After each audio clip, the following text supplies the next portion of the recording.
Ini adalah Mitsubishi Triton Quest dan saya akan terangkan kenapa dia berharga RM79,000 sahaja untuk sebuah pickup truck. Di dalam research saya, untuk harga RM79,000, ini adalah harga pickup truck terbaru yang paling murah sekali. So dalam video ni saya akan bagi tahu kenapa dia berharga serendah ini. Saya pinjam kereta ni, Triton ni, daripada Ingress Petaling Jaya Showroom. Dan saya nak berterima kasih kepada Adam kerana sudi untuk membuat video ni bersama dengan saya. Ingress PJ memiliki semua jenis Mitsubishi yang terbaru, termasuklah dengan Triton Quest ini. Jadi sesiapa yang berminat untuk membeli kereta yang baru daripada Mitsubishi, saya cadangkan Ingress PJ dan saya letak nombor di bawah untuk korang kontak jika korang berminat. Tak banyak lagi YouTuber lain yang cover berkenaan dengan Triton ini. Ini adalah Triton yang paling murah sekali. Saya akan review berkenaan features yang menarik dan juga features yang pelik untuk kereta ini. Saya akan tunjuk bahagian eksterior dan interior dari segi design dan saya akan review kereta ni dari segi test drive. So kita akan mulakan dari segi yang paling lain sekali antara pickup truck yang lain.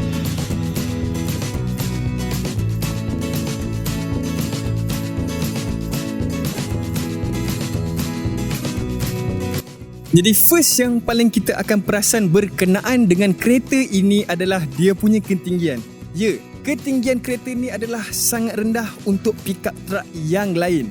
Jadi saya akan bandingkan dengan satu lagi 4x4 Mitsubishi Triton di sebelah dan korang boleh nampak terus perbezaan dia dengan ketara sekali.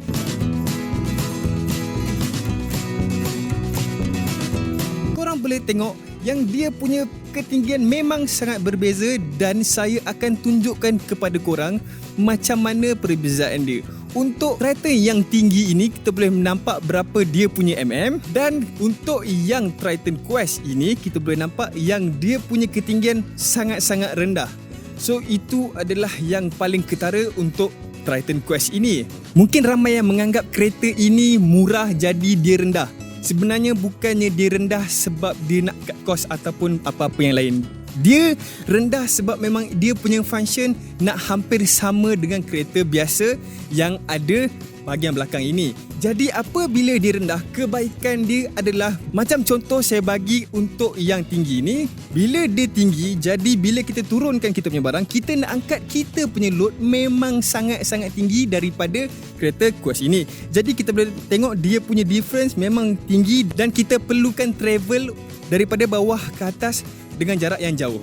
Namun apabila kita menggunakan Triton Quest ini, walaupun dia nampak rendah, tapi kebaikan dia adalah dari segi untuk mengangkat kita punya barang daripada zero to hero. So kita boleh nampak dia lebih mudah apabila kita pindahkan barang daripada Triton ini.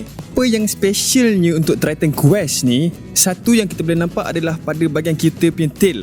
Tail yang ada kat sini nampak macam biasa, tapi apabila kita tarik kita punya tail ni, kita punya puli ni, kita boleh perasan yang kita punya tail ni tak terus jatuh macam brand yang lain.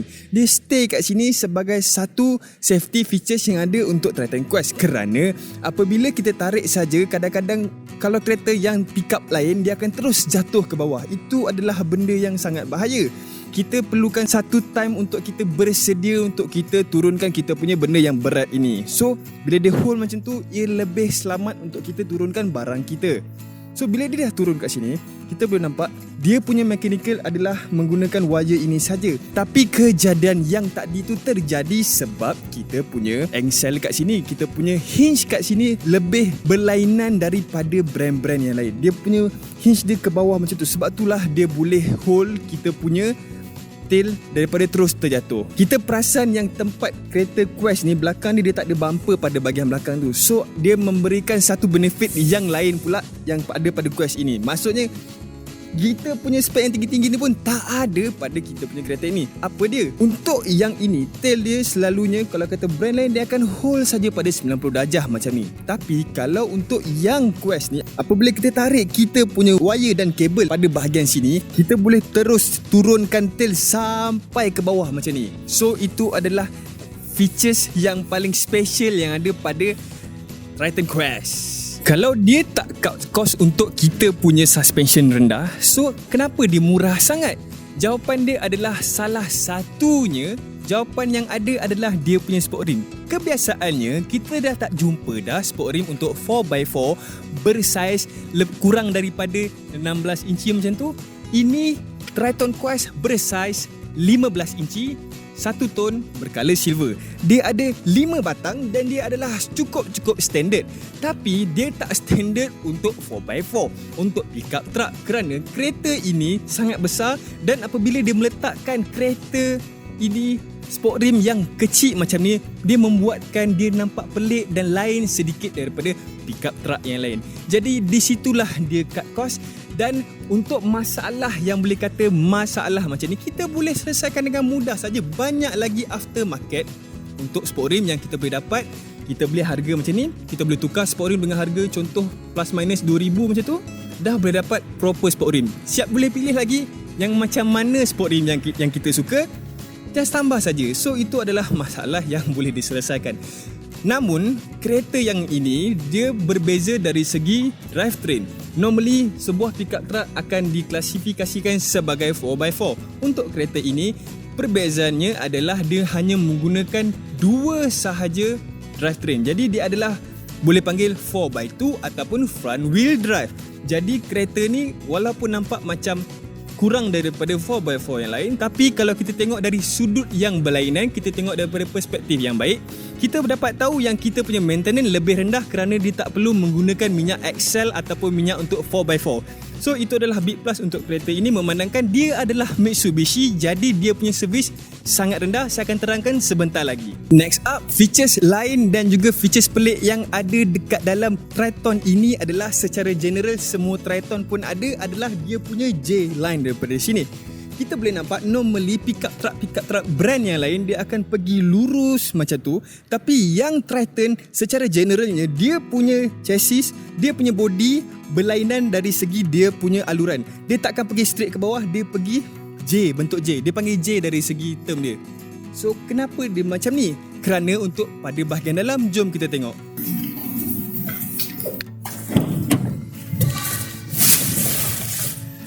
Kebiasaannya kereta yang ada dekat dalam pickup truck untuk seat belakang ni, kebiasaannya kita punya posisi dan juga ruang yang diberikan tak cukup banyak. Dia memang betul-betul sikit.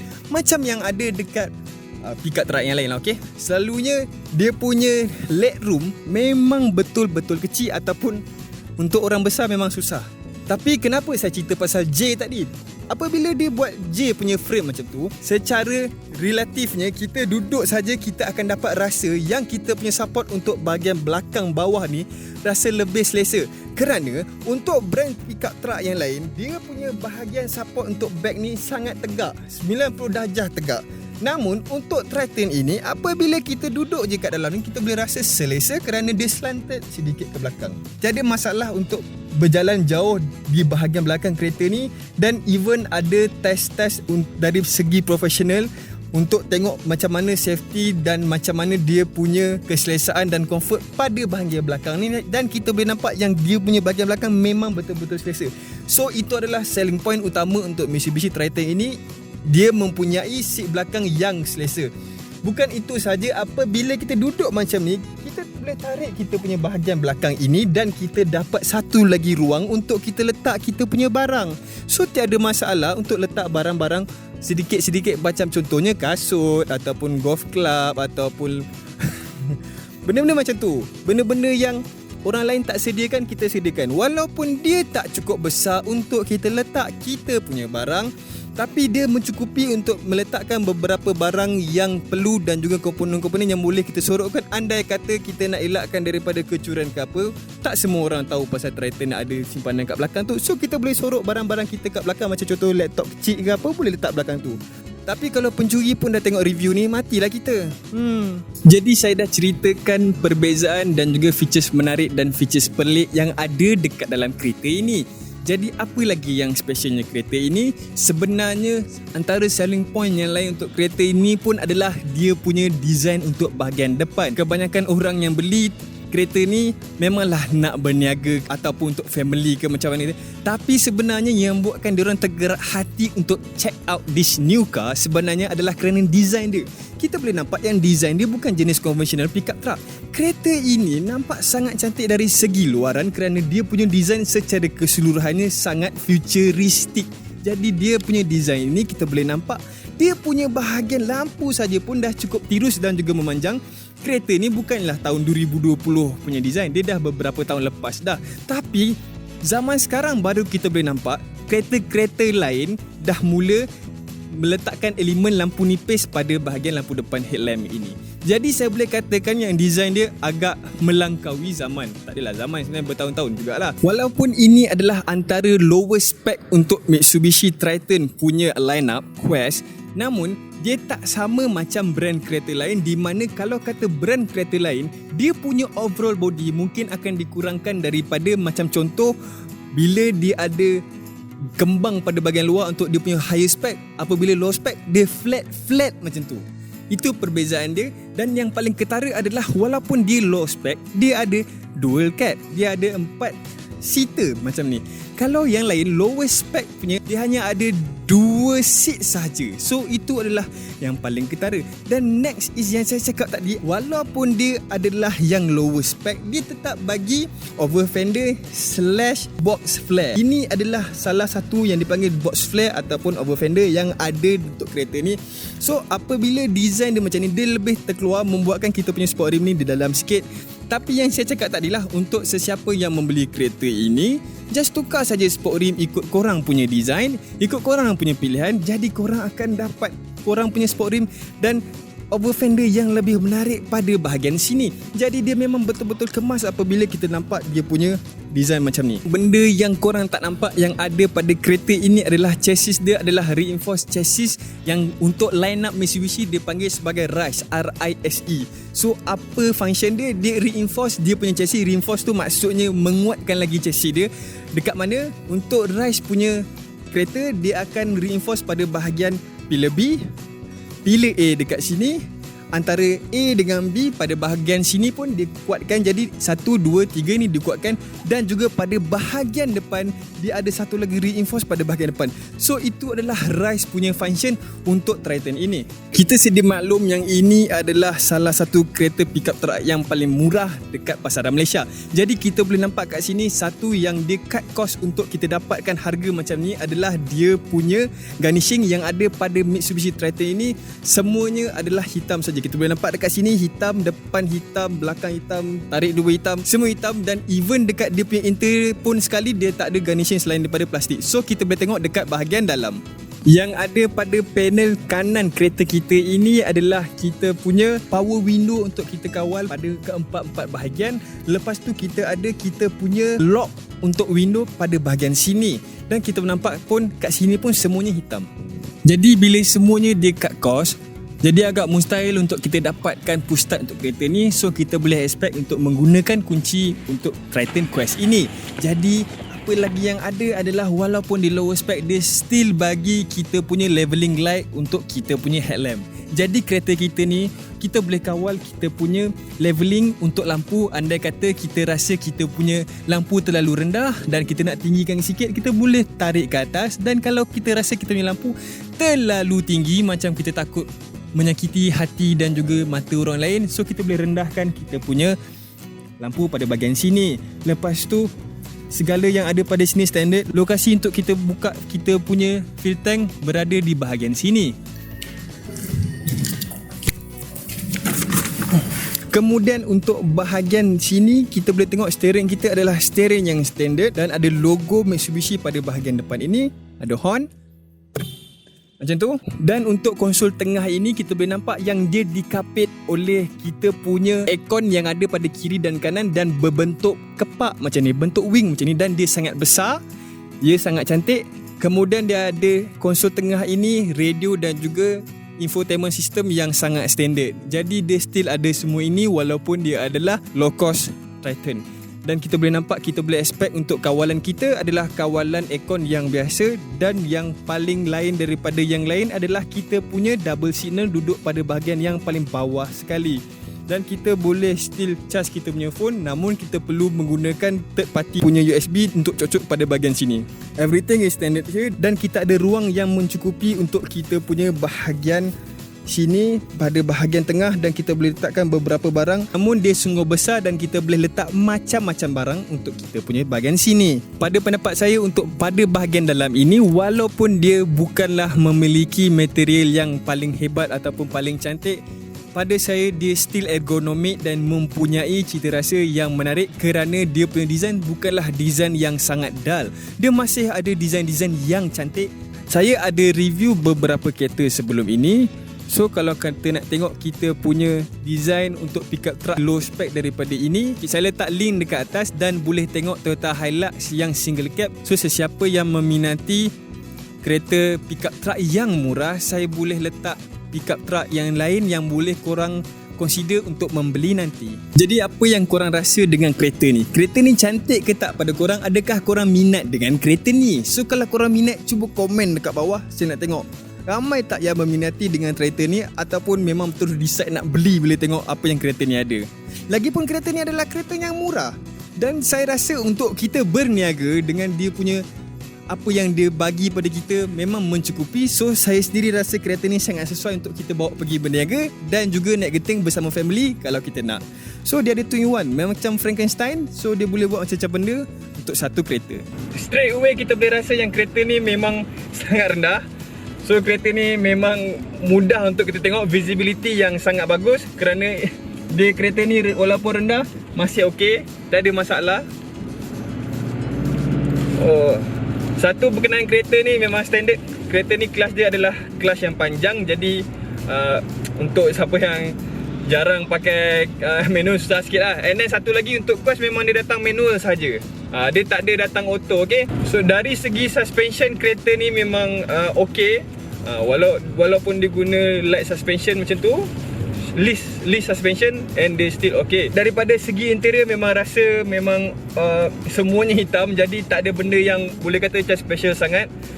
So itulah yang kita boleh dapat dengan harga kita untuk kita punya style macam ni. Tapi memang betul-betul rasa macam bawa kereta biasa saja, sebab kereta ni tak terlalu tinggi dan dia hanyalah 2-wheel drive. Jadi kereta ni tak adalah kereta yang macam sangat macam orang kata terlalu 4-wheel sangat. And then running cost memang rendah. So satu lagi yang special berkenaan Mitsubishi adalah bila dia ni sebuah kereta yang orang kata Mitsubishi, brand dia brand Mitsubishi, jadi dia punya penggunaan dan after sales service tu memang betul-betul bagus. Sebab apa? Sebab kereta ni boleh kata macam jadi power pun kita nampak yang dia ni after sales service nombor 1. Itu adalah special kereta ni. Saya akan bagi overall scoring untuk kereta ini. Dari segi exterior dan juga interior, saya akan letak 5/10 sebab dia punya kereta sangat-sangat macam boleh kata cantik juga. Walaupun dia tak ada macam apa yang special, macam contoh material yang special ke apa, tapi dia still bagi design yang menarik. Dia ada box flare macam tu, jadi dia memang kemas dan juga okey sangat-sangat. Jadi itulah dia. Dari segi comfort ni kita boleh katakan yang kereta ni selesa untuk dipandu, dan juga apabila dia boleh naik dengan barang daripada belakang tu ke depan macam tu, jadi dia boleh kata macam smart juga, boleh kata bagus lah. Jadi untuk pickup truck dia punya comfort memang betul-betul naik. Saya bagi 8/10 untuk dia punya comfortability kereta ini. Lagipun ergonomik macam biasa, dia tak ada untuk sacrifice. Lagipun belakang ini pun dia bagi boleh kata comfort yang baik. Macam tu. Dari segi handling, dari segi handling saya tak boleh nak bagi banyak sangat lah, sebab dia banyak macam boleh kata boleh lah kan. Tapi turning radius dia rendah, jadi kita boleh bagi markah tinggi sikit kat situ lah. Saya bagi 6/10. Sekejap. Turning radius memang rendah. Tapi ada yang lagi rendah dari ni, yang dia Starek. Nak tengok yang dia Starek? Saya letak link kat atas. Okay, tengok yang dia Starek. Dari segi acceleration ataupun boleh kata dari segi top performance macam tu, saya akan letakkan pada 7/10 sebab dia antara kereta yang memang paling torky. Bukanlah paling torky maksudnya dari segi paper, memang tak. Tapi kereta ni memang mencukupi dia punya torque untuk dia punya harga. So saya letakkan situ. Dari segi price point, saya akan letakkan pada 8/10 sebab kereta ni memang betul-betul boleh kata rendah. Bukannya nak kata walaupun dia rendah dia ada macam-macam, tak.